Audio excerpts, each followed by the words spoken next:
இந்த நல்ல சந்தோஷமான இந்த உபவாச ஜெபத்தினுடைய இந்த காலை வேளையிலே என்னோடு கூட சேர்ந்து ஆண்டவரை ஆராதிக்கும்படியாக திருச்சபையிலையும் நேரலையிலும் இணைந்திருக்கிற உங்கள் அனைவரையும் நான் வாழ்த்தி நான் வரவேற்கிறேன். நம்முடைய ஆண்டவர் மிகவும் நல்லவர். ஆமென். எத்தனை பேர் ஆமென் சொல்லுகிறீர்கள்? அவரை நாம் வாஞ்சிக்கும் போது, அவருடைய வார்த்தைகளை நாம் கேட்கும் போது அவர் நமக்கு நல்லவராகவே இருக்கிறவர். ஆமென். வேதம் சொல்கிறது, நம்முடைய இருதயம் சோர்ந்து போகாமல் நம்முடைய இருதயம் திடனாய் இருக்கட்டும். ஆமென். ஆபத்து காலத்தில் நீ சோர்ந்து போவாயானால் உன் பலன் குறுகிற்று அப்படின்னு வேதம் சொல்லுது. ஆபத்து காலத்தில் நீ சோர்ந்து போவாயானால் உன் பலன் குறுகிற்று. நம்முடைய வாழ்க்கையிலே நம்ம ரொம்ப சோர்ந்து போகிற நேரம் எங்க அப்படின்னா, ஆபத்து காலத்தில் தான் நம்ம ரொம்ப சோர்ந்து போவோம். மற்ற நேரங்களிலே நம்ம அவ்வளோ சோர்ந்து போக மாட்டோம். எல்லாமே நமக்கு இருக்கும்போது, எல்லாம் சந்தோஷமாக இருக்கும்போது நம்மை அறியாமலே நமக்கு ஒரு பெரிய பலன் இருக்கும். அவ்வளோதான். எல்லாத்தையுமே நம்ம உற்சாகமாய் ரொம்ப சந்தோஷமாய் நம்ம செய்வோம். ஆனால் ஆபத்து வரும்போது நம்மை அறியாமலே நம்முடைய இருதயம் சோர்ந்து போகிறது. ஆனால் பரிசுத்த வேதாகமம் என்ன சொல்லுது அப்படின்னு சொன்னால், ஆபத்து காலத்தில் நீ சோர்ந்து போவாயானால் உன் பலன் குறுகிற்று அப்படின்னு சொல்லுது. அப்போ ஆபத்து காலத்தில் ஒரு தேவனுடைய பிள்ளை சோர்ந்தே போகக்கூடாது. மற்ற நேரங்களிலே நீங்கள் சோர்ந்து போனால் கூட பரவாயில்ல, மற்ற நேரங்களில் கூட நீங்கள் மன வருத்தப்படும் போது அது உங்களை ஒன்றும் பண்ணாது. ஆனால் ஒரு ஆபத்து அப்படின்னு வரும்போது நம்மை அறியாமலே நம்முடைய இருதயம் என்னவா இருக்கணும் அப்படின்னு சொன்னால், திடனாக இருக்கணும்னு ஆண்டவர் எதிர்பார்க்கிறார், பலமாக இருக்கணும்னு எதிர்பார்க்கிறார். இந்த ஜெபத்திலே இந்த சத்தத்தை கேட்கிற நம்மளை யார் அப்படி இருந்தாலும் நான் நம்புகிறேன், உங்களுக்கு ஒரு ஆபத்து காலமா, ஆபத்து காலத்தில் உங்களோட கூட இருக்கிறதுக்கு ஆள் இல்லை, உங்களுக்காக ஜெபிக்கிறதுக்கு ஆள் இல்லை, உங்களுக்கு ரொம்ப வருத்தமாக இருக்குது, எல்லாமே என்னை சுற்றி சுற்றி இப்படி நடக்குது அப்படின்னு சொல்லும்போது, அந்த நேரத்தில் தான் ஒரு தேவனுடைய பிள்ளை எப்படி இருக்கணும் அப்படின்னு சொன்னால், சோர்ந்து போகாமல் தைரியமாக இருக்கணும்னு ஆண்டவர் சொல்கிறார். ஆமென். நீங்கள் யோசேப்பை குறித்து வேதம் சொல்லுகிறது, அவனுக்கு ஒரு பெரிய ஆபத்தான ஒரு காலம் அங்கே இருக்கிறது, ஆபத்து நிறைந்த ஒரு வாழ்க்கை. அப்போது அந்த நேரத்தில் யார் ஆனாலும் சோர்ந்து தான் போவார்கள். ஏன்னா அப்படிப்பட்ட ஒரு நெருக்கமாய் அவன் செய்யாத ஒரு தவறுக்காக அவன் மேலே பழி சாட்டி அவனை தூக்கி அதை ஜெயிலில் இப்பொழுது அடைக்கிறாங்க. அப்போ அது ஒரு ஆபத்து காலம். ஆனால் வேதம் சொல்லுது, சிறைச்சாலையினுடைய தலைவனுடைய கண்களிலே யோசேப்புக்கு என்ன கிடைச்சிச்சாமா? தயவு கிடைத்தது. அப்போ சிறைச்சாலையினுடைய தலைவன் தன்னுடைய காரியங்கள் எல்லாவற்றையும் யாருடைய கரத்தில் கொடுத்தார் அப்படின்னு சொன்னா, யோசேப்புனுடைய கையில் அவர் கொடுத்தாராமா. யோசேப்பினுடைய கையில விசாரிக்கிறதுக்காக கொடுத்திருக்கிறார். அப்போ நான் என்ன சொல்றேன்னா, தைரியமா இராத ஒரு மனுஷன், இல்லைன்னா அந்த ஆபத்து காலத்துல சோர்ந்து போகாத ஒரு மனுஷனால தான் அந்த பொறுப்பை கையில எடுத்து பண்ண முடியுமே தவிர, அந்த நேரத்துல யோசேப்பு சோர்ந்து போயிருந்தான்னா எல்லா கைதிகளை மாதிரி அவனும் போய் எப்படிதான் இருந்திருப்பான் அப்படின்னு சொன்னா, ரொம்ப மன கஷ்டத்தோட தான் இருந்திருப்பான். அவனால எதுவுமே பண்ணியிருக்க முடியாது. அப்படியே மனசு உடஞ்சு போய், ஐயோ நான் செய்யாத தவறுக்காக இப்படியெல்லாம் பண்ணுறாங்களே, இப்படியெல்லாம் செய்கிறாங்களே அப்படின்னு அவன் வருத்தத்தோடு தான் போய் உட்கார்ந்துருப்பானே தவிர, அவனால் எந்த பொறுப்பையும் நேர்த்தியாய் செய்ய முடியாது. அதனால இந்த ஜெபத்தில் இருக்கிற ஒவ்வொரு ஆண்டவருடைய பிள்ளைகளுக்கும் ஆண்டவர் வாக்கு கொடுக்கிறார், நீ ஆபத்து காலத்தில் என்ன பண்ணாத அப்படின்னா சோர்ந்து போகாதேன்னு கர்த்தர் வாக்கு கொடுக்கிறார். ஆபத்து காலத்திலே சுற்றி நெருக்கங்கள், சுற்றி பிரச்சனை, ஆபத்து நேரிடுகிறது. நாளைக்கு என்ன செய்வோம் என்று தெரியாத ஒரு சூழ்நிலை, எப்படி இது நடக்கும் என்கிற ஒரு பெரிய பதட்டம். அந்த மாதிரி நேரத்தில் ஆண்டவர் சொல்றாரு, நீ சோர்ந்து போகவே கூடாதாம். ஆமேன்னு சொல்லுங்கள். நம்ம எப்படி இருக்கணும்னா பலமா இருக்கணும், நம்ம பலமா இருக்கணும். சில வீடுகளிலே சிலர் மட்டும்தான் ரொம்ப சோர்ந்து போகாம எதுக்குனாலும் வேகமா ஓடிட்டே இருப்பாங்க. ஆனா மற்றவங்க எல்லாம் ரொம்ப சீக்கிரமாய் எல்லாம் சோர்ந்து போவாங்க. ஒன்று நீங்கள் நன்றாய் நினைத்துக் கொள்ளுங்கள், நீங்க தான் அந்த வீட்டினுடைய தலைவி, நீங்க தான் அந்த வீட்டினுடைய தலைவன், நீங்க தான் அந்த வீட்டை கையில எடுக்கணும். நீங்களே சோர்ந்து போனா அதான் எலியாவை பார்த்து ஆண்டவர் என்ன கேட்கிறாரு அப்படின்னு சொன்னா, உனக்கு இங்க என்ன வேலை, உனக்கு இங்க என்ன வேலை? சோர்ந்து போய் அதான் அந்த அவளுடைய வார்த்தையை கேட்டு அவன் ரொம்ப உடஞ்சு போய் சோர்ந்து போய் இருக்கும்போது ஆண்டவர் அதான் சொல்றாரு, நீ ஏன் சோர்ந்து போற? நீ போக வேண்டிய தூரம் வெகு தூரம், நீ போக வேண்டிய தூரம் வெகு தூரம். அதைத்தான் ஆண்டவர் உங்களை பார்த்தும் சொல்லுகிறார், நீ போக வேண்டிய தூரம் வெகு தூரம். நீ ஏன் சோர்ந்து போய் படுத்து கிடக்குற? நீ ரொம்ப தூரம் பிரயாணம் பண்ணணும், நீ நிறைய வேலை இருக்கு, உனக்கு நீ செய்ய வேண்டியது நிறைய இருக்குது, உன்னை கொண்டு நான் பண்ண வேண்டியது நிறைய இருக்கிறது, உன் மேல இருக்கிற அழைப்பு வேற, உன் மேல இருக்கிற அபிஷேகம் வேற. இந்த சின்ன காரியத்துல எல்லாம் நீ சோர்ந்து போவாயானால் உன்னுடைய ஓட்டம் தடைபடும். அதனாலதான் ஆண்டவர் சொல்ற, நீ போக வேண்டிய தூரம் வெகு தூரம். அப்போ சோர்ந்து போய் இருக்கிற ஒவ்வொருத்தரிடத்துலையும் ஆண்டவர் அந்த வார்த்தையை தான் சொல்றாரு. நீ சோர்ந்து போய் கிடக்கிற காலம் இதுவல்ல, நீ போக வேண்டிய தூரம் வெகு தூரம். நீ நிறைய இடத்துல பிரயாணம் பண்ண வேண்டியது இருக்குது, நீ நிறைய ஊழியங்களை செய்ய வேண்டியது இருக்கிறது, நீ நிறைய மனிதர்களை தட்டி எழுப்ப வேண்டியது இருக்குது. உன்னை கொண்டு நான் செய்யக்கூடிய காரியம் இன்னும் நிறைய இருக்கிறது. உங்களுடைய ஜெபத்தை கொண்டு ஆண்டவரை அசைக்க வேண்டிய நிறைய காரியங்கள் இருக்கிறது. அதனால தான் கர்த்தர் சொல்றாரு, நீ என்ன பண்ணாத அப்படின்னா ஆபத்து காலத்துல நீ சோர்ந்து போகாத அப்படின்னு ஆண்டவர் வாக்கு கொடுக்கிறார். ஆமென் சொல்லுங்கள். ஸோ எல்லாரும் நம்ம ஆண்டவரிடத்துல ஜெபிக்கணும். ஆண்டவரே, நான் எப்போ தைரியமா இருக்கணும்னா ஆபத்து நேரிடும் போது எனக்கு ஒரு பெரிய தைரியத்தை எனக்கு கட்டளை இடுவீராக. எப்ப எனக்கு தைரியத்தை தாருங்க சொல்லுங்க. ஆபத்து நேரிடும் போது எனக்கு ஒரு தைரியத்தை தாரும். அதான் ஒரு பரிசுத்தவான் சொல்லும் போது ரொம்ப அழகா அவருடைய சாட்சியை சொன்னார். ஒரு சூழ்நிலையிலே அவர் பிரயாணம் பண்ணும்போது அவருடைய கார் ஒரு பெரிய விபத்துக்குள்ள ஆளாகி ஒரு பெரிய காட்டுக்குள்ள அவர் சிக்கினார். அப்போ நிறைய மிருகங்கள் வாழ்கிற அந்த இடம். அவர் தனியாக இருக்கிறார். அவருடைய ஃபோன் அவரால் பயன்படுத்த முடியல. தன்னுடைய உடம்புல பல பாகங்களிலே அடிக்கப்பட்டு கிடக்கிறது. கொஞ்சம் கொஞ்சமாக தன்னுடைய சரீரத்தில் அவர் டவுன் ஆகிறது அவருக்கே தெரியுது. அப்போ இனி என்ன பண்ணுவோம், இந்த காட்டில் யாரை கூப்பிடுறது, அந்த ஹெல்ப்பு கேட்கறதுக்கே வழி இல்லை. நடு ராத்திரி. அப்போ அவருடைய மனசுல இந்த வார்த்தை ஞாபகம் வந்துச்சாமா, ஆபத்து காலத்தில் நீ சோர்ந்து போவாயானால் உன் மேல குறுகிருச்சு அப்படின்ற அந்த வார்த்தையை மனசுல நினைச்ச உடனே இல்ல இல்ல இல்ல, நான் இந்த மாதிரி நேரங்கள்ல சோர்ந்து போக மாட்டேன், கண்டிப்பா விடியும், நிச்சயம் விடியும், இந்த இரவு முடிஞ்சு ஒரு விடிவு வரும் அப்படின்னு சொல்லி தன்னுடைய மனதிலேயே அப்படியே அவரை ஸ்ட்ரென்தன் பண்ணாராமா. அதான் தாவீத மாதிரி, உம்மாலே நான் ஒரு சேனைக்குள் பாய்வேன், தேவனாலே ஒரு மதிலை தாண்டுவேன் அப்படின்னு ஸ்ட்ரென்தன் பண்ற மாதிரி அவரே தன்னை ஸ்ட்ரென்தன் பண்ணிக்கிட்டாராமா. கடைசியில் பார்த்தீங்கன்னா கரெக்டா ஒரு 5 மணிக்கு அந்த வழியாக இந்த பால் கொண்டு போகிற அந்த டெம்போ அவங்கள பார்த்து அவரை எடுத்து தன்னுடைய வாகனத்தின் மேலே ஏற்றி ஒரு ஹாஸ்பிட்டலில் கொண்டு அட்மிட் பண்ணி அவருக்கு அந்த கட்டெல்லாம் போட்டு அதுக்கப்புறம் ரெடியாகி திரும்பவும் ஊழியத்தை செய்ய ஆரம்பித்தார். அப்போ அவர் சொல்லும்போது சொன்னார், அன்று இரவு மாத்திரம் நான் அந்த நடு காட்டில் ஒரு ஸ்ட்ரென்த் இல்லாமல் நான் ரொம்ப பயப்பட்டிருந்தேன்னா என்னுடைய உயிரை யாராலும் காப்பாற்றிருக்க முடியாது, நான் செத்திருப்பேன், என்னுடைய பயமே என்னை கொண்டிருக்கும் அப்படின்னு சொல்றாரு. அப்போ ஆண்டவருடைய பிள்ளைகளே, இன்றைக்கு இந்த ஜெபத்தில் இருக்கிற யாரிடத்துல ஆண்டவர் சொல்றாருன்னு தெரியல, ஆனா உங்களை பார்த்து சொல்கிறார், நீ ஆபத்து காலத்தில் என்ன பண்ணாதேன்னா சோர்ந்து போகவே போகக்கூடாது. ஆமேன் சொல்லுங்கள். ஆபத்து காலத்தில் நீ சோர்ந்து போவாயானால் உன் பலன் குறுகிற்று. ஆண்டவரே, எனக்கு ஒரு கிருபை வேண்டும், நான் எப்ப சோர்ந்து போகக்கூடாதுன்னா ஆபத்து காலத்துல. நீங்கள் தானியேலினுடைய தீர்க்க தரிசன புஸ்தகத்தில் வாசிப்பீர்களே, ஆனால் வேதம் சொல்கிறது, அந்த பத்திரத்திற்கு கையெழுத்து வைக்கப்பட்டது என்று அறிந்திருந்தும், அப்படின்னா ஒரு பெரிய ஆபத்து காலத்துல தானியேல் இப்போ சிக்கி கொண்டிருக்கிறார். பெரிய ஆபத்து அவரை சுத்தி இருக்கிறது. என்ன பண்ணுவோம்னே தெரியாத ஒரு சூழ்நிலை அவருக்கு. அப்படின்னா தன்னை சிங்கத்தினுடைய கெபியில போட போறாங்க. அங்க இருக்கிற எல்லாருமே அவருடைய முகத்தையே பார்த்துட்டு இருக்கிறாங்க. இவன் முகம் அப்படியே சுண்டி போயிருமா, இவன் பல்லமா குறைஞ்சிருவானா அப்படின்னே பார்த்துட்டு இருக்கும்போது வேதம் சொல்லுது, தானியேல் முன்பு ஜெபித்து வந்தபடியே 3 வேளை என்ன பண்ணானாமா, அவன் ஜெபம் பண்ண. அப்போ அந்த ஆபத்து நேரிடும் போது அவனுடைய இருதயம் என்ன பண்ணல அப்படின்னா சோர்ந்து போகவே இல்லை. கர்த்தருடைய பிள்ளைகளே, அப்போ உங்களுக்கு முன்பாக இருக்கிற பிரச்சனைகள் உங்களை தினம் தினம் அழுத்தி கொண்டிருக்கலாம். ஆனா கர்த்தர் உங்களுக்கு வாக்கு கொடுக்கிறார், நீ மற்ற நேரங்களில் இருந்தா கூட உன்னை தூக்கி எடுக்கலாம், ஆனா ஆபத்து காலத்துல மட்டும் நீ என்ன பண்ணிடாதன்னா சோர்ந்தே போகக்கூடாது. ஹாஸ்பிட்டலில் இருக்கும் போதுதான் நீங்க பலனா இருக்கணும். சத்தமாய் ஆமேன்னு சொல்லுங்கள். கடன்காரங்க வீட்டுக்கு முன்னாடி கத்தும் போதுதான் நீங்க பலனா இருக்கணும். ஆமேன். உங்களுடைய சரீரம் ரொம்ப பலவீனப்பட்டிருக்கும் போதுதான் உங்க மனசு பலனா இருக்கணும். உங்களுக்கு நடக்கிறதெல்லாம் எதிராக இருக்கும் போதுதான் நீங்க பலனா இருக்கணும். சத்தமா ஆமேன்னு சொல்லுங்கள்.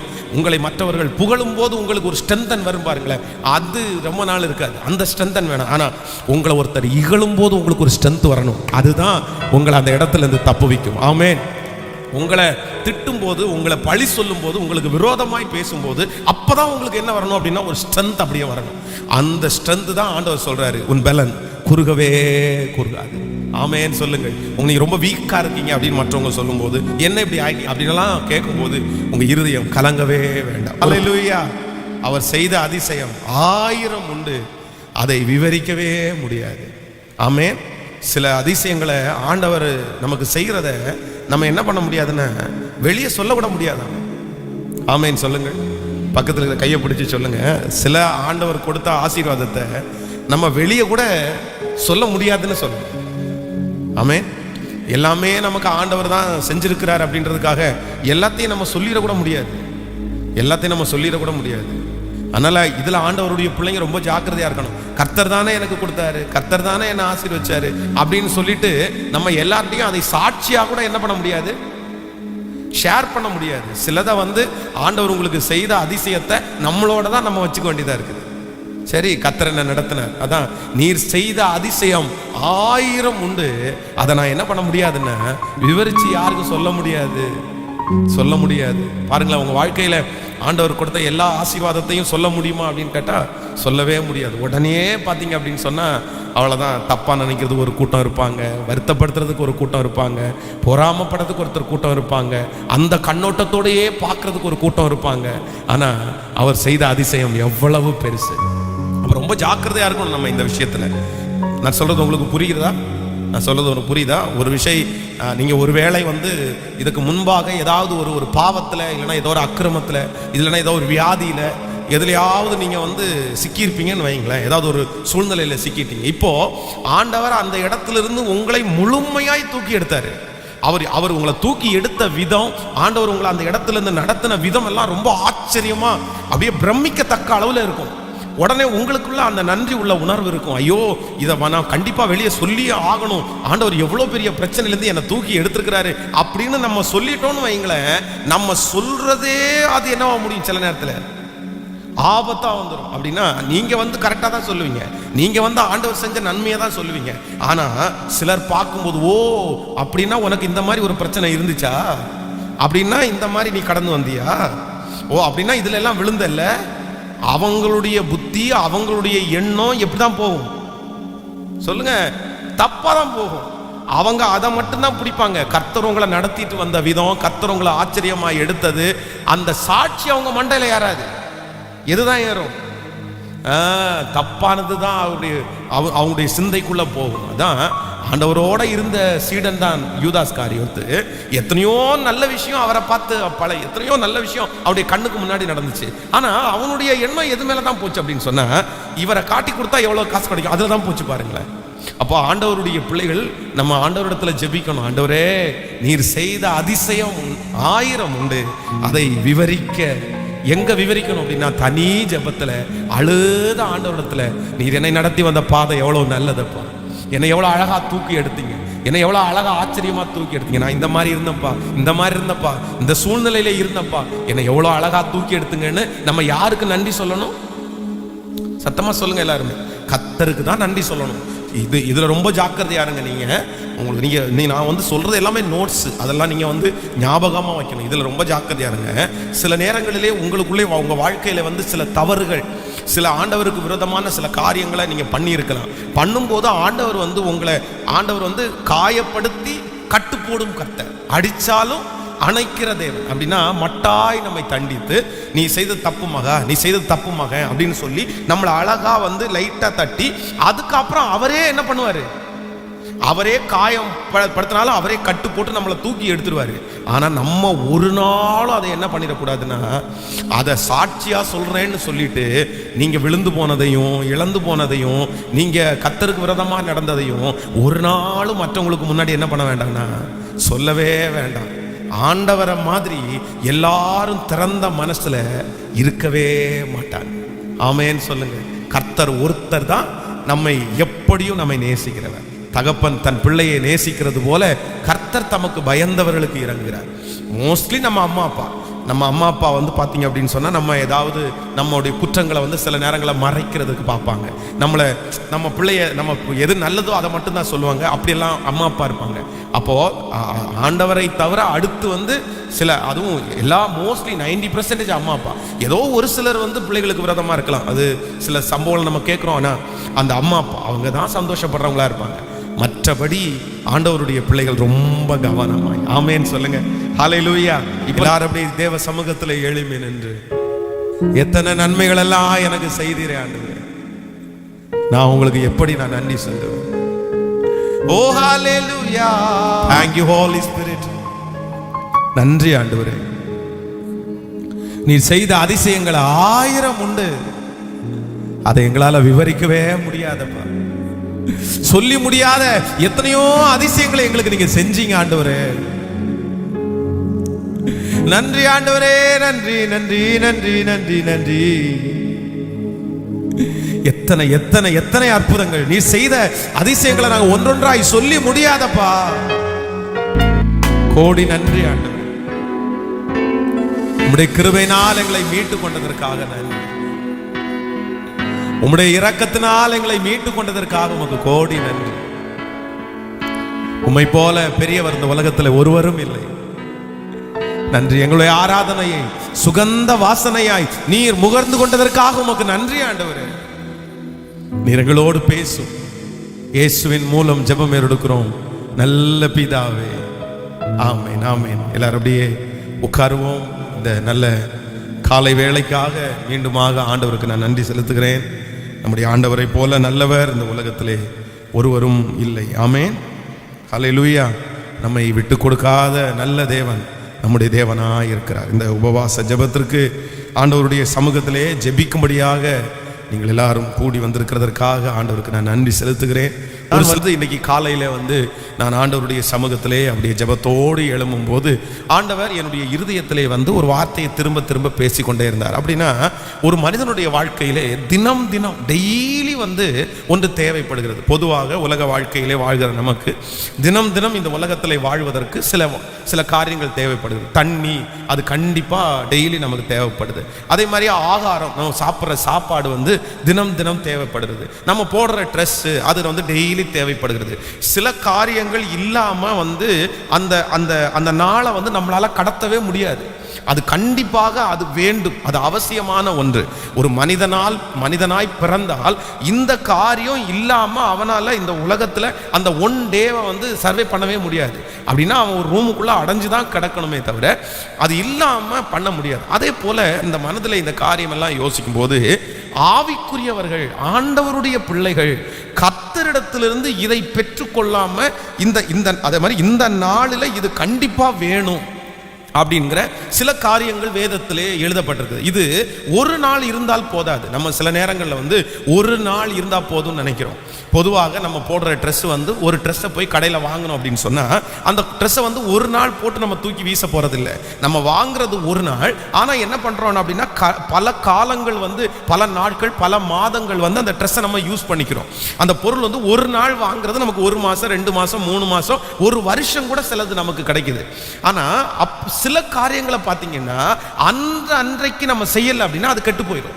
அதை நம்ம பயன்படுத்தவே முடியாது. நீங்கள் இஸ்ரவேல் ஜனங்களை குறித்து வேதம் சொல்கிறது. ஆண்டவர் என்ன சொன்னார் அப்படின்னா, வானத்திலே இருக்கிற மன்னாவை நான் உனக்கு தருகிறேன், ஆனா இவ்வளவுதான் சேர்த்து வைக்கணும்னு இருக்குது. இஸ்ரவேல் ஜனங்கள் அந்த மன்னாவை முதல்ல பார்க்கும்போது அவங்களுக்கு ரொம்ப சந்தோஷமா இருக்குது. வேதம் சொல்கிறது அது தேனிட்ட பணியாரம் போல இருந்துச்சாமா. அதனால அவங்களுக்கு அதை சாப்பிடும்போது ரொம்ப சந்தோஷமானதுனால அவங்க என்ன பண்ணிட்டாங்கன்னா, ஒருவேளை நாளைக்கு கிடைக்காம போனா என்ன பண்றது அப்படின்னு கொஞ்சம் சேர்த்து வச்சிருந்தாங்க. ஆனால் அடுத்த நாள் காலையில் பார்த்தீங்க அப்படின்னா அவங்க சேர்த்து வச்சிருந்த மன்னாவினால பயங்கர துர்நாற்றம் வீச ஆரம்பிச்சிருச்சு. அப்போ மோசே அவர்களை கடிந்து கொண்டார். ஏன் இப்படி சொன்ன, உங்கள்கிட்ட யார் இப்படி சேர்த்து வைக்க சொன்னாங்க? அடுத்த நாளைக்கு கர்த்தர் தருவார்ல, நீ ஏன் சேர்த்து வச்ச அப்படின்னு அவர்களை கடிந்து கொள்வார். அப்போ ஒரு சில காரியங்கள் தினம் தினம் நமக்கு தேவைப்படுகிறது போல ஆவிக்குரிய விஷயத்துல ஒரு ஜெபம் பண்ணி ஒன்றை பெற்றுக்கொண்டீங்கன்னா சில காரியங்கள் நம்முடைய தலைமுறை வரைக்கும் அந்த ஆசீர்வாதம் நம்மளை தொடரும். நன்றாய் கவனிங்கள். சில ஆசீர்வாதங்கள் நீங்கள் ஒரு நாள் தான் ஜெபிப்பீங்க. அதான் வேதம் சொல்லுது, இன்று கண்ட எகிப்தியனை இனி என்றுமே நீ காண மாட்டாய். அப்படின்னா அதுக்கு அர்த்தம் என்ன அப்படின்னா, நீ ஒரு நாள் ஜெபம் பண்ணப்பா, ஒரு நாள் நீ ஒப்பு கொடுத்தப்பா, ஆனா இனி என்ன நடக்கும் அப்படின்னு சொன்னா அது உனக்கு தொடர்ந்து அது உனக்கு சாகுற வரைக்கும், அவங்க எதிராக வராத வரைக்கும் நான் உன்னை பாதுகாப்பேன்னு ஆண்டவர் வாக்கு கொடுக்குறாரு. ஆனால் சில காரியங்கள் ஆண்டவருடைய பிள்ளைகளுக்கு டெய்லி தேவைப்படுது. அது ஒரே நாள் ஜெபத்தில் நம்ம ஒரு நாளில் கேட்டால் அதை நம்ம பயன்படுத்திக்கொள்ள முடியாது. அப்படிப்பட்ட சில காரியங்களை இன்றைக்கு உங்களோடு கூட பேசி, அப்படின்னா தினம் டெய்லி காலையில் நீங்கள் ஆண்டவரிடத்தில் கேட்க வேண்டியது அப்படின்னு கூட நம்ம வச்சுக்கலான்னு வைங்களேன்.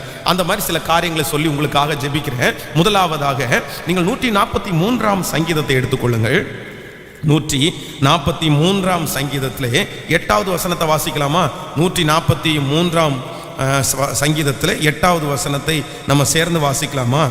அதிகாலையில் உமது கிருபையை கேட்க பண்ணும், உம்மை நம்பி இருக்கிறேன், நான் நடக்க வேண்டிய வழியை காண்பியும், உம்மிடத்தில் என் ஆத்துமாவை உயர்த்துகிறேன். இன்னொரு விஷயம் கூட வாசிக்கலாம். அதிகாலையில் உமது கிருபையை கேட்க பண்ணும், உம்மை நம்பி இருக்கிறேன், நான் நடக்க வேண்டிய வழியை எனக்கு காண்பியும், உம்மிடத்தில் என் ஆத்துமாவை உயர்த்துகிறேன். ஆமென். ஆண்டவருடைய பிள்ளைகளே, இந்த இடத்திலே நம்ம பல இடங்களிலே வேதத்துல என்ன வாசிக்கிறோம் அப்படின்னா, கிருபையை பற்றி வாசிக்கிறோம். கிருபை, கிருபைன்னா என்னது? கிருபை என்றால் என்ன சொல்லுங்க பார்க்கலாம். கிருபைன்னா என்ன? கிருபை அப்படின்னு சொல்றது தகுதியே இல்லாத ஒருவனுக்கு கர்த்தர் கொடுக்கிற ஒரு பரிசு தான். அதுக்கு பேர் தான் என்னது? கிருபை. தகுதி இல்லாத ஒரு மனிதனுக்கு தேவன் கொடுக்கிற பரிசு கிருபை. அப்போ வேதம் சொல்லுகிறது, காலைதோறும் உம்முடைய கிருபை எதுவா இருக்குதாமா? புதிதா இருக்கிறது. அப்போ நம்பர் 1, முதலாவதாக ஆண்டவருடைய பிள்ளைகள் ஒன்று தெரிந்து கொள்ளுங்கள். நம்முடைய வாழ்க்கையில தினம் தினம் நமக்கு டெய்லி என்ன தேவை அப்படின்னா, புதிய புதிய கிருபைகள் தேவை. அப்போ டெய்லி நம்ம எதற்காக நீங்க ஜெபிக்கணும் அப்படின்னா, ஆண்டவரே இன்றைக்கு உள்ள கிருபையை எனக்கு இன்று தாரும் என்று ஆண்டவரிடத்துல கேட்கணும். நேற்றைக்கு ஆண்டவர் ஒரு கிருபை கொடுத்தாரு, போன வாரத்தில் ஒரு கிருபை கொடுத்தாரு. ஆனால் போன வாரத்தினுடைய கிருபை போன வாரத்தில் நமக்கு பயன்பட்டது. போன வாரத்தில் ஆண்டவர் நமக்கு செய்த அந்த காரியம், போன வாரத்தில் நமக்கு நிம்மதியாக அந்த காரியத்தை எல்லாம் செஞ்சோம், அவ்வளோதான். ஆனால் போன வாரத்தில் ஆண்டவர் செஞ்சிட்டாருன்றதுக்காக அந்த கிருபையை நம்ம அடுத்து உடனே எனக்கு நாளைக்கும் அது போதும் அப்படின்னு நினைச்சிடக்கூடாது. வேதம் சொல்லுது, காலைதோறும் அவருடைய கிருபை என்னவா இருக்காமாமா? புதிதா இருக்கிறதாமா.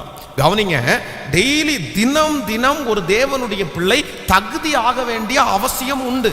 நான் ஒரு நாள் தகுதி ஆயிட்டேன், நான் ரட்சிக்கப்பட்டுட்டேன், நான் ஞானஸ்நானம் எடுத்துட்டேன், நான் அபிஷேகம் பெற்றுட்டேன், அவ்வளோதான் எனக்கு தகுதி வந்துச்சுன்னு நம்ம நிறைய பேர் நினைக்கிறோம். எனக்கு தகுதி வந்துருச்சு, நான் ரட்சிக்கப்பட்டாச்சு இல்லை, நான் ஞானஸ்நானம் எடுத்தாச்சு இல்லை, நான் ஏன் இனி தகுதி இல்லைன்னு சொல்லணும், நான் தகுதி இல்லைன்னு சொல்லணும்.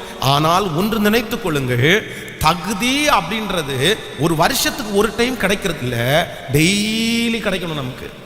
ஏன் அப்படின்னா, நேற்றைய தினத்தில் எத்தனையோ ஆண்டவருக்கு விரோதமாய் தவறு பண்ணியிருப்போம், நிறைய பேர் பொய் சொல்லியிருப்பாங்க, நிறைய பேருடைய பார்வைகள் தவறாய் போயிருக்கும். ஆண்டவருக்கு விரோதமாய் நேற்றைக்கு காலையில் எழும்பினதிலிருந்து இன்று நைட்டு படுக்கிற வரைக்கும் ஒரு தவறுமே நான் செய்யலையா, ஆண்டவருக்கு விரோதமாக ஒன்று கூட நான் பண்ணலையா அப்படின்னு யாராவது நினைச்சு பார்த்தா, உண்மையிலே மனிதர்கள் அப்படி இருக்க முடியாது. ஏதோ ஒரு விதத்தில் ஒரு சின்ன மிஸ்டேக் இருக்கும். அப்போ நான் நம்புறேன், நாளைய தினம் நம்ம வாழ்வதற்கு கர்த்தர் தான் நம்மளை என்ன பண்ணணும்னா தகுதிப்படுத்தணும். இன்னைக்கு வாழ்றதுக்கு நான் தகுதி ஆயிட்டேன், இன்னைக்கு சாப்பிட்றதுக்கு நான் தகுதி ஆயிட்டேன், இன்னைக்கு ஊழியம் செய்கிறதுக்கு நான் தகுதி ஆயிட்டேன்னு ஒரு தேவனுடைய பிள்ளை நினைச்சிடவே கூடாது. அப்போ தினம் தினம் நீங்க ஒரு ஜெபத் குறிப்புக்காக ஜெபம் பண்ணணும். காலையில எழும்பின உடனே, அதான் அதிகாலையில் என்னை தேடுகிறவன் கண்டடைவான். காலைதோறும் அவருடைய கிருபை எப்படி இருக்காமாமா? புதிதா இருக்கிறது. இன்னைக்கு வாழ்வதற்கு ஆண்டவர் நம்மை தகுதிப்படுத்துகிறவர், நாளைக்கு காலையில வாழ்வதற்கு ஆண்டவர் நம்மை தகுதிப்படுத்துகிறவர். ஆமேன் சொல்லுங்க. அப்போ டெய்லி கர்த்தர் சமூகத்தில் போய் நின்று எதை கேட்கணும் அப்படின்னா, ஆண்டவரே இன்னைக்குரிய கிருபையை எனக்கு இன்று தாரும். ஆமேன் சொல்லுங்க. எல்லாரும் அதற்காக ஜெபிக்கணும். எனக்கு கிருபை தாங்கப்பா, இன்னைக்குள்ள கிருபை எனக்கு வேண்டும் ஆண்டவரே, எனக்கு வேண்டும். இன்னைக்கு உங்க கண்களில் எனக்கு தயவு கிடைக்கணும் சாமி. ஆண்டவரே, நான் எத்தனையோ தடுமாறி இருக்கிறேன், எத்தனையோ உமக்கு விரோதமா நான் நடந்திருக்கிறேன், நேற்றைய தினத்தில் எத்தனையோ எனக்குள்ள பொல்லாப்பு இருந்திருக்கிறது. ஆனா நான் இன்னைக்கு என்னை பரிசுத்தப்படுத்துங்க, இன்னைக்கு என்னை தகுதிப்படுத்துங்க. நான் தகுதி இல்லாம நான் நிற்கிறேன், அந்த கிருபையை தந்தீங்கன்னா இன்னைக்கு வாழ்வதற்கு நான் என்ன ஆயிடுவேன் அப்படின்னா தகுதி ஆயிடுவேன். ஆமேன்னு சொல்லுவோம். ஸோ அப்போ ஒவ்வொரு நாளும் ஒரு தேவனுடைய பிள்ளைக்கு அவசியம் தேவைப்படுகிறது. என்ன தேவைப்படுதுன்னா கிருபை தேவைப்படுது. பக்கத்தில் இருக்கிற கையை பிடிச்சி சொல்லுங்க, கிருபை உங்களுக்கு தேவை.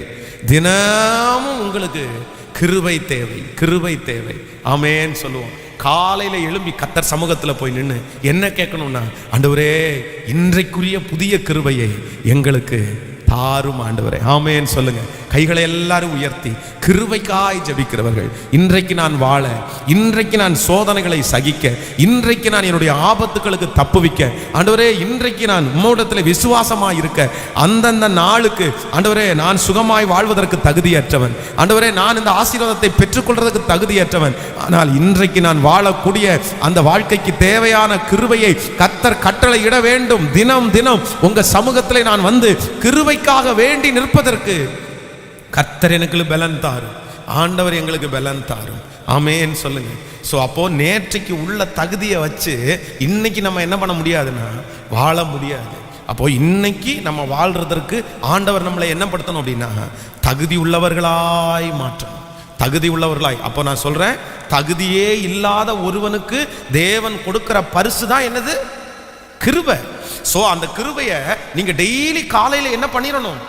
வாங்கணும். ஆண்டவரே, உங்க புது கிருபைய, இன்னைக்குரிய கிருபைய எனக்கு நீர் என்ன பண்ணும் அப்படின்னா தாரும் ஆண்டவரே, தாரும். அப்படி நீங்க கேட்டீங்கன்னா அந்த நாள் முழுக்க உங்களுக்கு எப்படி இருக்கும்னா நீங்க கிருபையிலேயே வாழ்வீங்க. உங்களுக்கு நடக்கிறதெல்லாம் உங்க பலத்துல இருக்குதோ இல்லையோ, கர்த்தர் பலத்துல எல்லாமே நடக்கும். ஆமென்.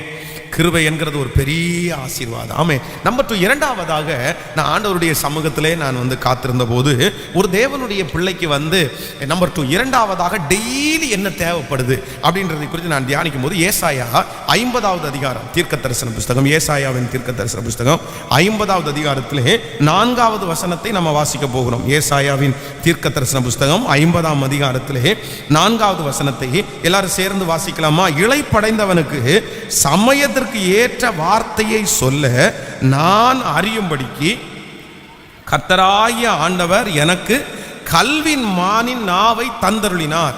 காலைதோறும் என்னை எழுப்புகிறார். கற்றுக்கொள்ளுகிறவனைப் போல நான் கேட்கும்படி என் செவியை கவனிக்க செய்கிறார். நன்றாய் கவனிங்கள் ஆண்டவருடைய பிள்ளைகளே. இங்க ரொம்ப அழகான ஒரு வசனம் எழுதப்பட்டிருக்கிறது. என்ன வசனம் எழுதப்பட்டிருக்குதுன்னா, இளைப்படைந்தவனுக்கு சமயத்திற்கு ஏற்ற வார்த்தையை சொல்ல நான் அறியும்படிக்கு கர்த்தராகிய ஆண்டவர் எனக்கு கல்வி மானின் நாவை தந்தருளினார். காலைதோறும் என்னை எழுப்புகிறார். ஹலோ, கவனிங்க. இந்த தேவ மனுஷன் சொல்றாரு, என்ன ஆண்டவர் காலைதோறும் என்ன கர்த்தர் எழுப்புறாரு. டெய்லி காலையில என்ன எழுப்புறாரு. எதுக்காக ஆண்டவர் என்ன காலையில எழுப்புறாரு அப்படின்னு சொன்னா, எனக்கு என்ன நாவை தரணும்னா கல்வி மானின் நாவை எனக்கு தரும்படி கர்த்தர் என்னை காலைதோறும் எழுப்புகிறார். ஆமென். அப்போ நம்பர் 2 இரண்டாவதாக ஒரு தேவனுடைய பிள்ளைக்கு டெய்லி தேவைப்படுகிற ஆசீர்வாதம் என்ன அப்படின்னா, நமக்கு தினம் தினம் கல்வி மானின் நாவை ஆண்டவர் தரணும். அதான் வேதம் சொல்லுது, என் வாய்க்கு காவல் வையும், என் உதடுகளின் வாசலை காத்து கொள்ளும். என் உதடுகளின் தேவரீர் என் வாயின் வார்த்தையும் என் இருதயத்தின் தியானமும் உமது சமூகத்தில் பிரதியாயிருப்பதாக. நீங்க பழைய பரிசுத்தவான்கள் எல்லாம் அவங்க பிள்ளைங்க காலையில எந்திரிச்ச உடனே இந்த வசனத்தை கண்டிப்பா சொல்லுவாங்க.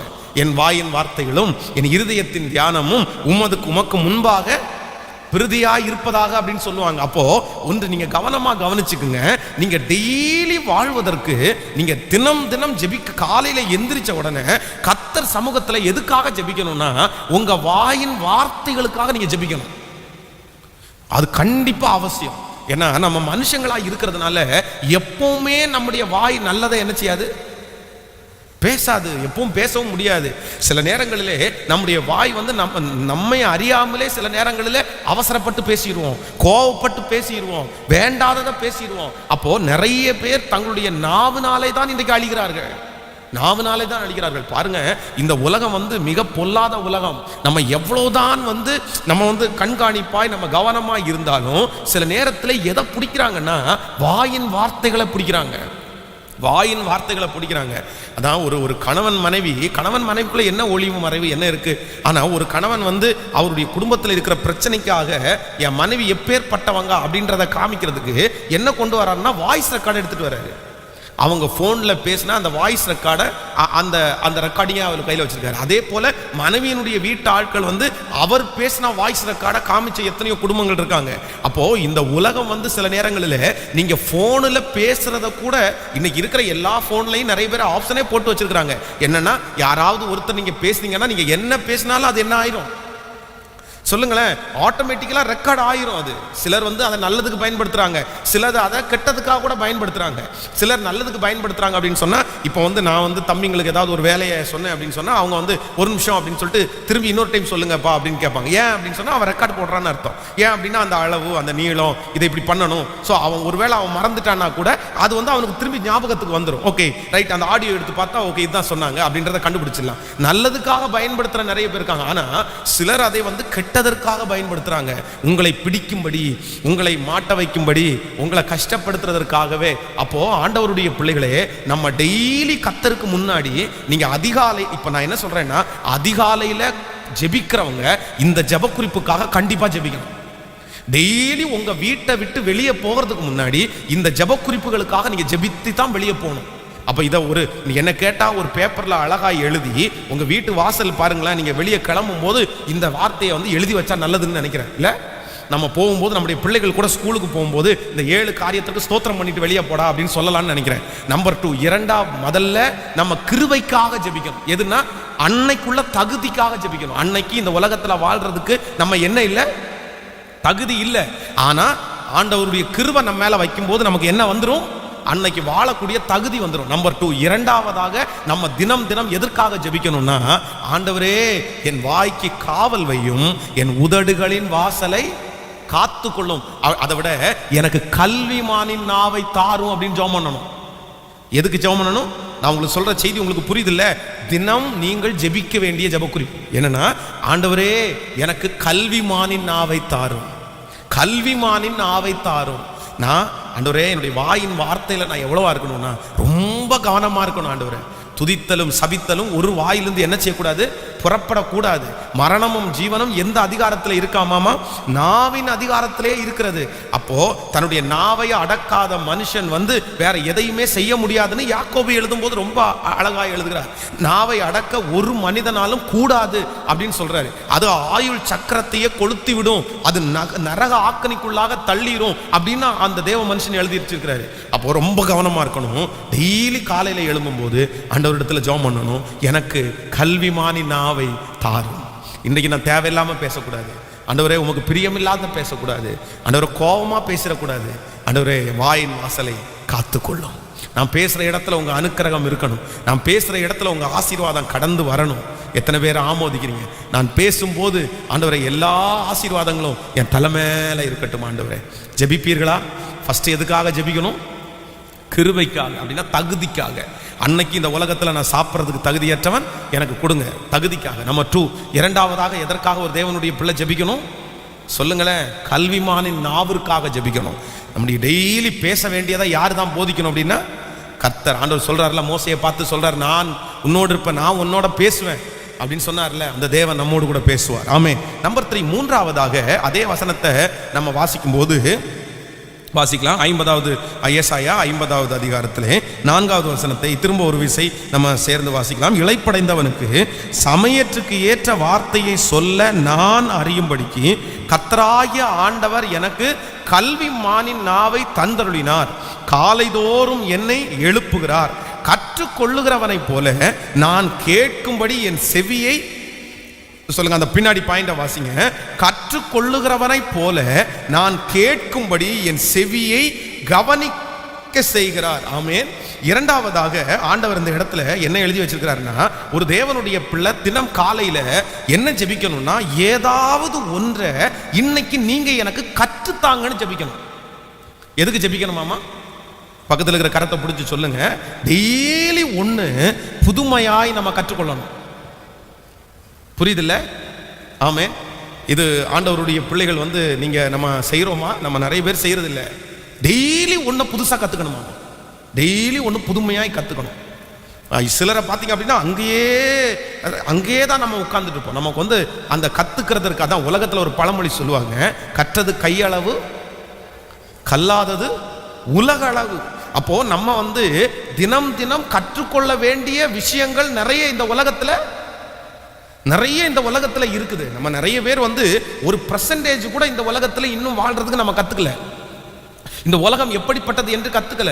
ஆனா உலகத்துல இருக்கிற மனுஷங்களை சிலரை பாருங்க, அவங்க டெய்லி புதுமையா ஒன்று தெரிஞ்சுக்கிறாங்க பாருங்க, அவ்வளோ அறிஞ்சுக்கிறாங்க. அதான் இந்த வார்த்தையை நான் ஆண்டவர் இன்னைக்கு பேசும்போது அப்படிதான் ஆண்டவரத்துல ஜெபம் பண்ணேன். ஆண்டவரே எனக்கு வேதத்துல இருக்கிற ஒரு அதிசயத்தை, தினம் தினம் ஒரு புதிய சத்தியத்தை எனக்கு கற்றுக் கொடுங்க ஆண்டவரேன்னு நான் கேட்டிருக்கிறேன். புதுசா ஒன்று சொல்லிக் கொடுங்க ஆண்டவரே, புதுசா ஒன்று கற்றுக் கொடுங்க ஆண்டவரே. நீங்களும் அப்படிதான். சமையல் பண்றீங்களா? அதுல ஒரு புதுமையை நீங்க கற்றுக்கொள்ளணும். பாத்திரம் விளக்குறீங்களா? அதுல ஒரு புதுமையை நீங்க கற்றுக்கொள்ளணும். நீங்க ஒரு கட்டட வேலை செய்றீங்களா? நீங்க ஒரு புதுமையை கத்துக்கணும். எல்லாத்துலயும் நீங்க என்ன பண்ணணும்னா தேறினவர்களாய். ஆமென் சொல்லுங்க. இப்போ கடினமாய் செய்கிறது, இப்பொழுது ரொம்ப நெருக்கமாய் செய்கிறதை நீங்கள் சுலபமாய் செய்வதற்கு நீங்கள் தினம் தினம் என்ன பண்ணணும்னா கற்றுக்கொள்ளணும். தினம் தினம் ஒவ்வொரு நாளும் ஒவ்வொரு ஐடியா பாருங்க. உலகத்தில் இருக்கிற அந்த கண்டுபிடிப்புகள், மனிதர்கள் கண்டுபிடிப்புகள் எல்லாம் பார்த்துங்கன்னா டெய்லி காலையில் ஒரு அப்டேட், டெய்லி காலையில் ஒரு அப்டேஷன்ஸ் வருது, ஒரு புதுமை வருது பாருங்களேன். அவங்களுடைய தொழிலே டெய்லி ஒன்னொன்று புதுமையாக செஞ்சுட்டு இருக்காங்க. அப்போ ஆண்டவருடைய பிள்ளைகள் நம்ம செய்யணுமா செய்யக்கூடாதா? இது உலகத்தான் செய்யறதுக்காக அல்ல, முதல்ல ஆண்டவருடைய பிள்ளை செய்கிறதற்காகத்தான் கர்த்தர் எழுதி வைத்திருக்கிறார். ஆமென் சொல்லுங்கள். சில மனிதனிடத்துல கர்த்தர் பாடத்தை கற்றுக் கொடுப்பாரு, சில சூழ்நிலையில ஆண்டவர் பாடத்தை கற்றுக் கொடுப்பாரு. அதான் எறும்பினிடத்திலேயே போய் கற்றுக் கொடுக்கிற ஆண்டவர் உங்க சாப்பாட்டுல கூட கற்றுக் கொடுப்பாரு. ஆமென். நம்முடைய வாழ்க்கையில நடக்கிற ஒவ்வொரு சூழ்நிலையிலையும் ஆண்டவர் ஏதோ ஒன்றை நமக்கு கற்றுக் கொடுக்கிறார் என்கிறதா ஆண்டவருடைய பிள்ளை என்ன பண்ணக்கூடாது, மறந்துடவே கூடாது. இன்னைக்கு உங்க வீட்டில் காரணம் இல்லாம ஒரு பிரச்சனை வந்துச்சா, ஆண்டவர் ஏதோ ஒன்று கற்றுக் கொடுக்குறாரு, கர்த்தர் ஏதோ ஒன்று கற்றுக் கொடுக்குறாரு. ஸோ அப்போ நம்ம எல்லாருடைய இருதயமும் எப்படி இருக்கணுமாமாமா, மான்கள் நீரோடையை வாஞ்சித்து கதறுவது போல என் ஆத்துமா உங்க மேல என்னவா இருக்குதுன்னா தாகமா இருக்குது. அப்போ மான்கள் நீரோடைய வாஞ்சித்து கதறுவது என்கிறது நீங்க நினைக்கிற மாதிரி சும்மா நம்ம வாசிச்சு விடுறோம். ஆனா இந்த மான்கள் எல்லாம் வனாந்தரத்துல அலைஞ்சிட்டு இருக்கும்போது அது தண்ணி இருக்கிற இடம் ரொம்ப தூரம் போகணுமாமா. அப்போ அந்த வெயில்ல அந்த மான் ஓடி களைச்சு அது போய் கடைசியில் நமக்கு பாருங்களேன், தண்ணி குடிக்காம ஒரு 5 மணி நேரம் இருந்துட்டீங்கன்னு வெயில நடந்தீங்கன்னு வைங்களேன், அந்த தண்ணி குடிக்கிறதுக்கு ஒரு ஆர்வம் வரும் பாருங்களேன்.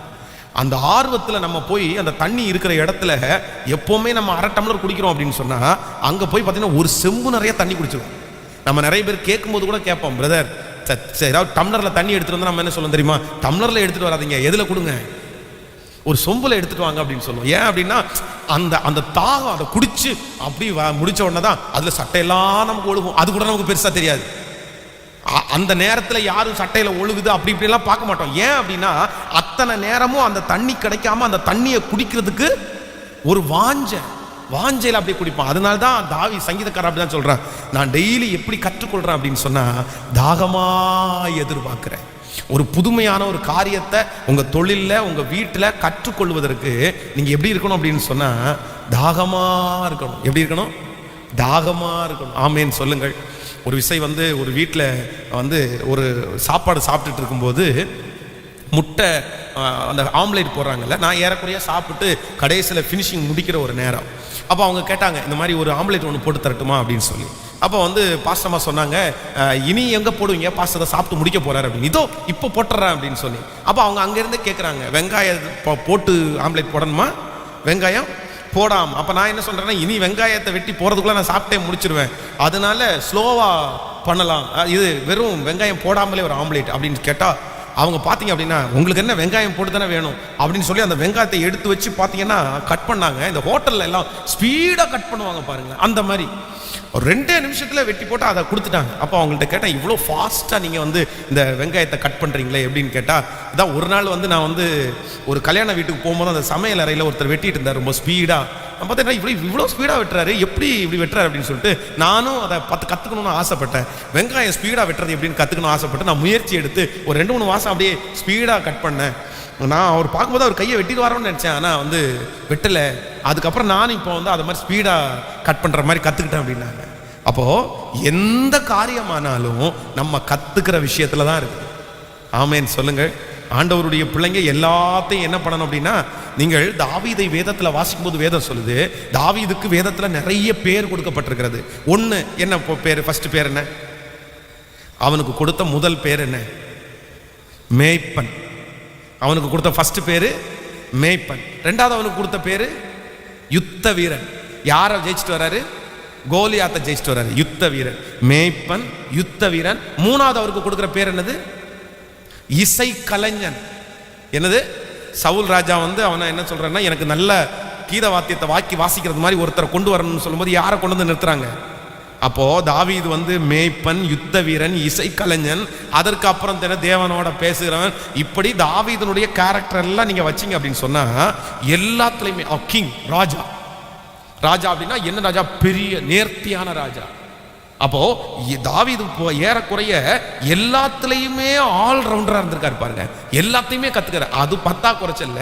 இப்ப கடைசியில ஆண்டவரிடத்துல கேட்கிறாரு, ஆண்டவரே உங்க பெட்டி எப்படி வெளியே இருக்கலாம், நான் உங்களுக்குன்னு ஒரு ஆலயத்தை கட்டுவேன் அப்படின்னு சொல்லி அதுக்காக முயற்சி எடுக்கிறாரு. ஆலயமும் கட்டிடணும்னு நினைக்கிறாரு. உடனே ஆண்டவர் சொல்றாரு, இல்ல நீ எல்லாத்தையும் சேர்த்து வேணா வை, ஆனா உன் பையன் ஆலயத்தை கட்டுவான்றார். அப்போ இந்த தாவீது தினம் தினம் தினம் ஏதோ ஒன்றை கற்றுக்கொள்றதுக்கு அவர் என்ன பண்ணியிருக்கிறாருன்னா விரும்பி இருக்கிறாரு. அப்போ இன்னைக்கு நம்ம எல்லாரும் ஜெபிக்க போறோம். நமக்கு ஒரு விருப்பத்தையே கர்த்தர் தரணும். எந்த விருப்பத்தை தரணும்? சத்தமா சொல்லுங்க. கற்றுக்கொள்றது மாதிரி டெய்லி எனக்கு முடிஞ்சிருச்சுன்னு நினைக்க கூடாது. ஆண்டவருடைய பிள்ளைங்க, கர்த்தரே உங்களுக்கு என்ன கொடுப்பார் அப்படின்னா, நான் உனக்கு போதித்து நீ நடக்க வேண்டிய வழியை உனக்கு காட்டுவேன், உன்மேல் என் கண்ணை வைத்து உனக்கு ஆலோசனை சொல்லுவேன். அப்போ ஆண்டவரே எதுக்கு விரும்புறாரு அப்படின்னா, நான் தினம் தினம் உனக்கு ஒன்று கற்றுக் கொடுக்கறதுக்கு, நான் சொல்லி கொடுக்கறதுக்கு விரும்புறேன்னு ஆண்டவர் சொல்றாரு. அப்போ நம்ம பாட்டு பாடுவோம், கற்று தாரும் நான் கடைபிடிப்பேன், சொன்னதை செய்து முடித்திடுவேன். அப்போ நம்முடைய ஆண்டவர் யார் அப்படின்னா, கற்றுக் கொடுக்கிறவர், சொல்லி தருகிறவர். பரிசுத்த ஆவியானவர் யார் அப்படின்னா, நமக்கு ஒவ்வொன்றாய் போதிக்கிறவர். ஆமென் சொல்லுங்க. அப்போ கைகளை உயர்த்தி சொல்லுங்க, ஆண்டவரே எனக்கு ஒன்று டெய்லி தினமும் ஏதோ ஒரு காரியத்தை நீங்க எனக்கு கற்றுக் கொடுங்க ராஜா. சொல்லுங்க எல்லாரும், ஆண்டவர் ஏதோ ஒரு இடத்துல நான் கற்றுக்கணும், ஏதோ ஒன்று தெரிஞ்சுக்கணும் ஆண்டவரே, ஏதோ ஒன்று அறிஞ்சுக்கணும் கர்த்தர், அதை எனக்கு அந்த கிருபை வேண்டும் ஆண்டவரே. அப்பா நான் நேரத்தை வீணடிச்சிடக்கூடாது அப்பா, அந்த கிருபையை கர்த்தர் எங்களுக்கு தரப்போகிறதற்காக ஸ்தோத்திரம் ஸ்தோத்திரம் ஸ்தோத்திரம். இன்றைக்குள்ளத காரியத்தை நான் கற்றுக்கொள்ளணும். ஆமென் சொல்லுங்கள். ஒரு வேலை ஸ்தலத்தில் போய் உட்காரும் போது ஒரு தேவனுடைய பிள்ளை எப்படி போய் உட்காரணும்னா, இன்னைக்கு புதுசாக எதாவது ஒன்று கற்றுக்கணுன்ற ஒரு எண்ணத்தில் தான் போய் உட்காரணும். நீங்கள் ஆமோதிக்கிறீங்களா?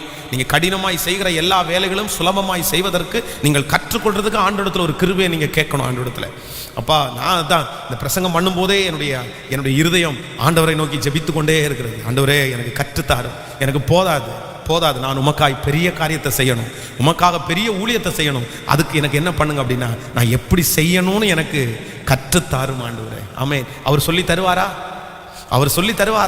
கண்டிப்பா அவர் சொல்லி தருவார். அவரை மாதிரி சொல்லி தரதுக்கு யாருமே இல்லை.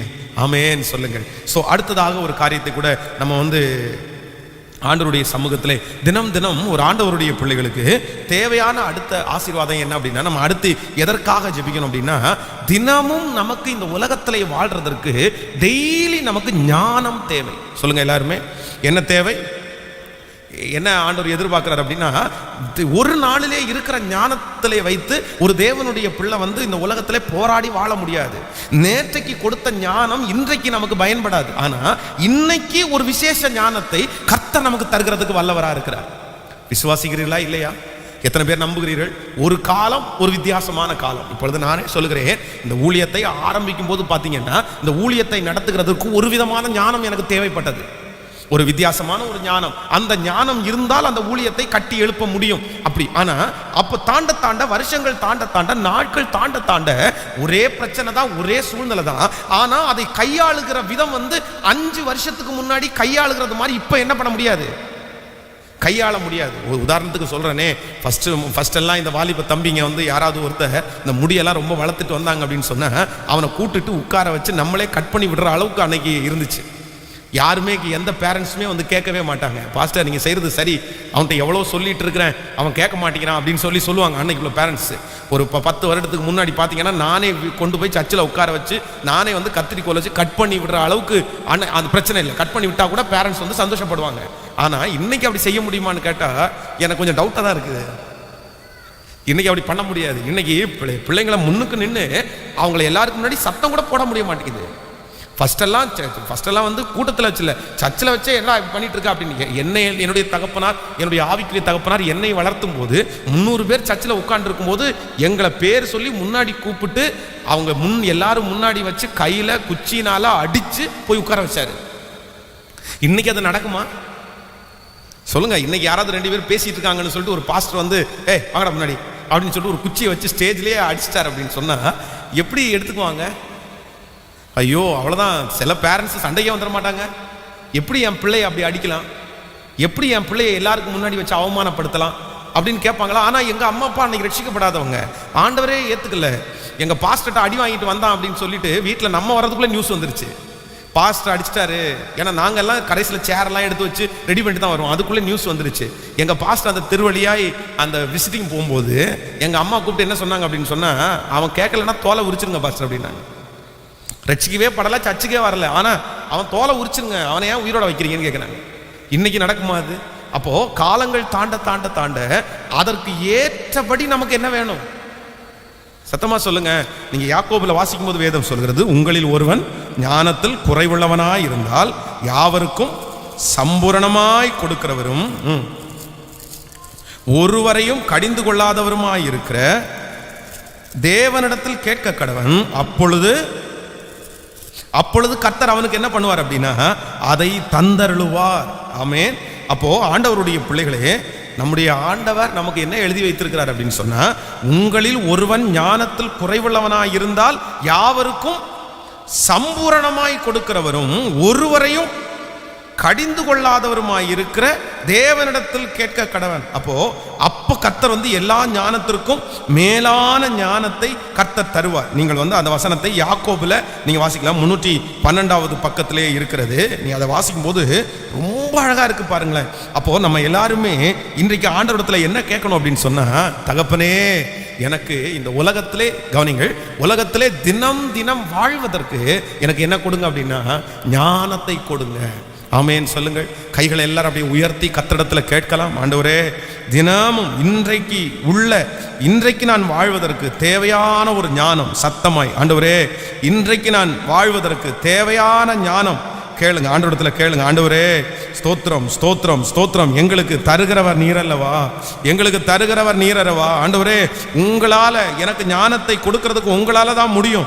அந்த ஞானத்தை நான் உம்மிடத்தில் கேட்கிறேன் தகப்பனே. இப்பொழுது கர்த்தர் அந்த ஞானத்தை எங்களுக்கு தந்தருளுவீராக, எங்களுக்கு தந்தருளுவீராக, இந்த ஞானத்தை தந்தருளுவீராக. ஆமேன் சொல்லுங்கள்.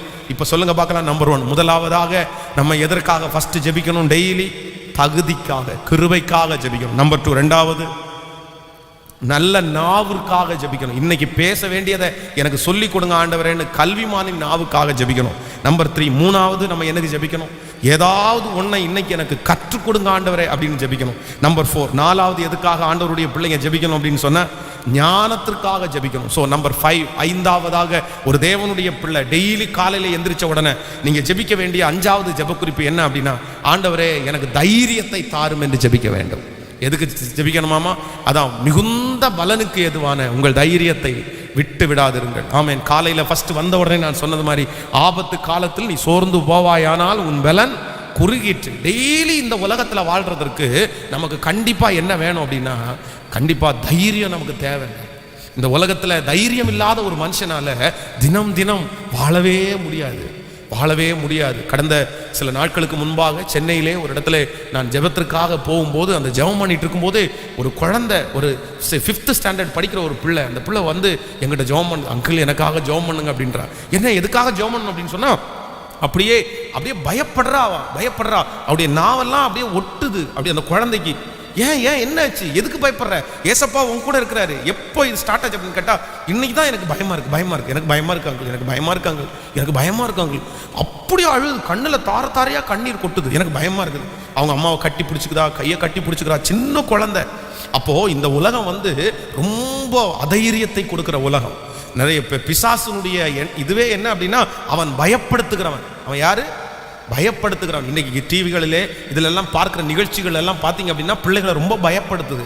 இன்னைக்கு பயப்படுத்துகிற நிகழ்ச்சிகள் ரொம்ப இங்கே ரொம்ப லகுவாக இன்னைக்கு டிவிகளிலே போடப்படுகிறது. அந்த சவுண்டு இதெல்லாம் பார்த்தீங்கன்னா சில பிள்ளைகள் அதற்காக தான் அடிமைகளாக இருக்கிறாங்க.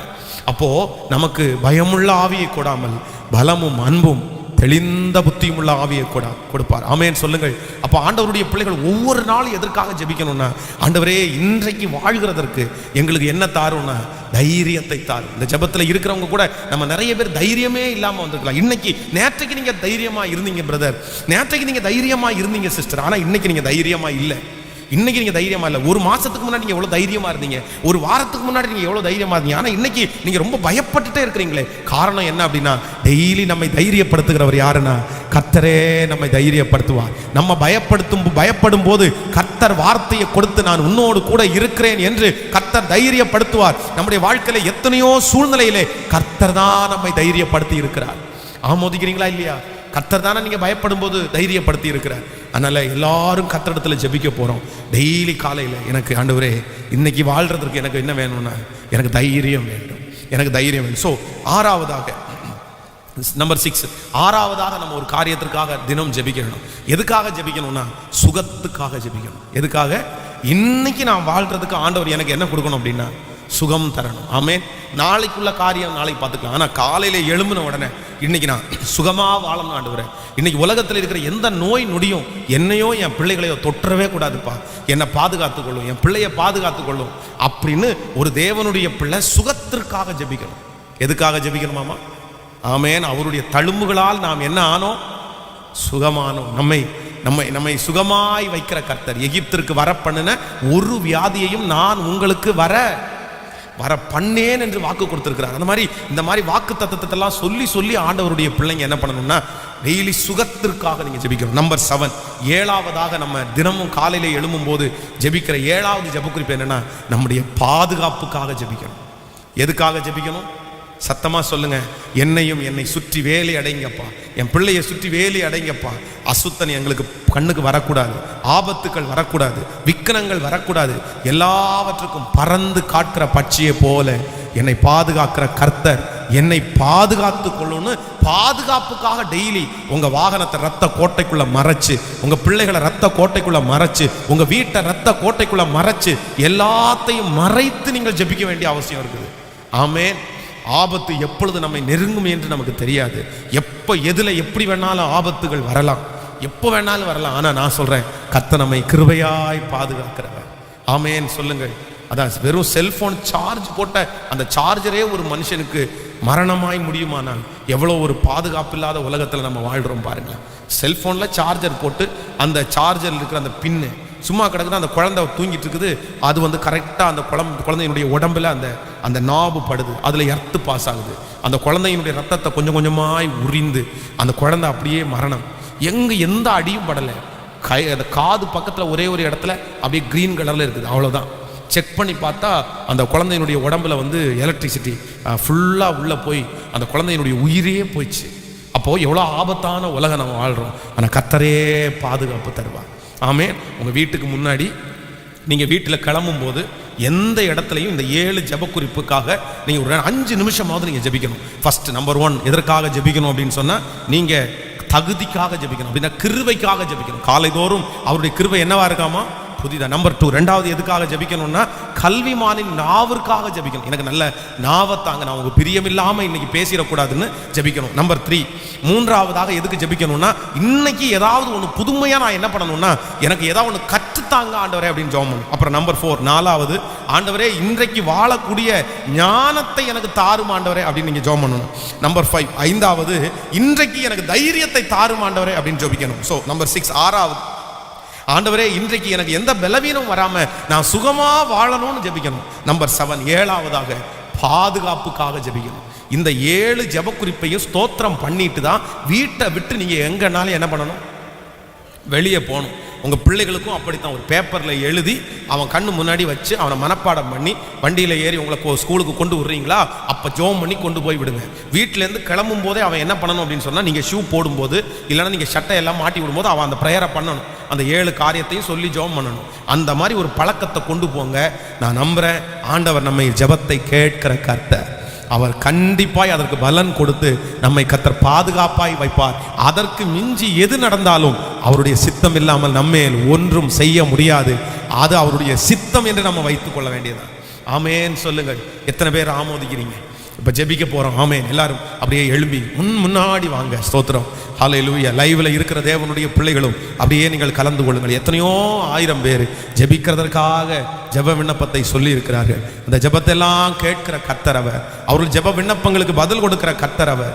ஹல்லேலூயா. அவரால் என் தேவனால் ஆகாதது என்று ஒன்றுமே இல்லை. கர்த்தரால் எல்லாம் செய்ய முடியும். தேவனால் எல்லாம் கூடும். கூடாதது எதுவுமே இல்லை. அவரால் எல்லாம் நடக்கும். வாங்க கொஞ்சம் முன்பாக வாங்க பார்க்கலாம். நம்ம எல்லாம் சேர்ந்து ஜெபிக்க போகிறோம்.